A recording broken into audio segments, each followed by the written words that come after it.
আল্লাহকে খুশি করার জন্য যে কোরবানি করছেন, মাঝে মধ্যে একটু অ্যাসিড টেস্ট করবেন। অ্যাসিড টেস্ট বলবো, ধরেন আপনি প্রতি বছর গরু কোরবানি করেন, এক বছর হঠাৎ করে ছাগল কোরবানি করেন, আপনি বলবেন এই বছর তাহলে তো গরু গোশত দিতে পারবো না, তো আরো কয়েকটা ছাগল কিনে কোরবানি আরো বেশি করা যায়, তো একজনে একটা বেশি করলে সমস্যা নাই, ছাগল অনেকগুলো কিনে গরিব দুঃখীদেরকে দিয়ে দেন, তারা কোরবানি করে তারা গোশত খাই ফেলাকে আপনার তরফ থেকে কোরবানি হয়ে যাবে। আপনি একটা ছাগল করেন, দেখেন এটা মানাইতে পারেন কিনা নিজেরে।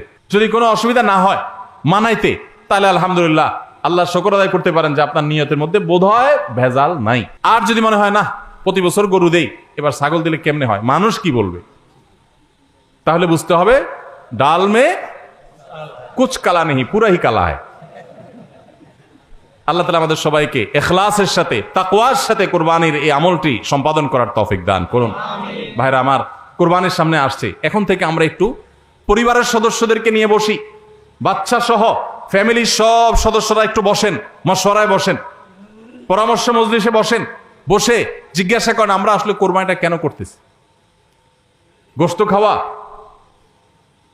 ফ্রেশ গোশত আহরণ করা, মানুষের সামনে নিজেদের মুখ উজ্জ্বল করা, কি ধান্দা, উদ্দেশ্য কি?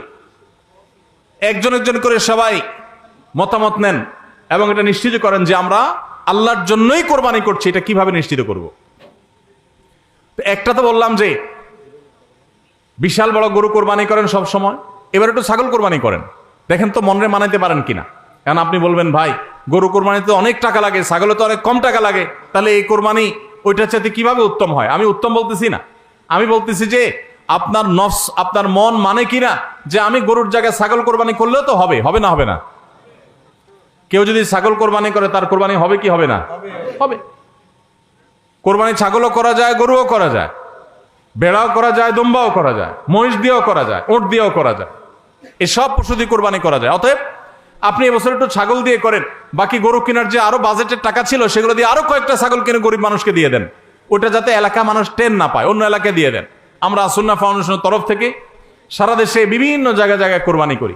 অনেক প্রবাসী আছেন, অনেকে ইউরোপ আমেরিকার এমন এমন দেশে আছেন সেখানে কোরবানি চাইলেও করা যায় না, সুযোগ নাই, বা দেশে অনেকে আছেন যে তার হয়তো সে সুযোগ নাই, ক্যাপাসিটি নাই, নানা কারণে সুবিধা অসুবিধা আছে।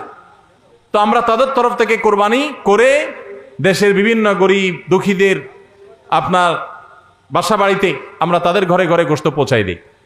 তো আপনি গরুর বাজেটের টাকা দিয়ে একটা ছাগল কিনে বাকি টাকা দিয়ে এরকম ছাগল কিনে মানুষকে দান করে দেন, জবাই করে অন্য মানুষকে গোশত দিয়ে দেন, এলাকা দিলেন না, মানুষ টের পারো না, তাহলে মনকে মানাতে পারেন কিনা দেখেন। এটা হলো অ্যাসিড টেস্ট, আমি বলতেছি না সবসময়, মাঝে মধ্যে এরকম করে দেখেন যে মন মানে কিনা। যদি দেখেন যে না মন মানে, তাহলে আলহামদুলিল্লাহ ভাইরা আমার।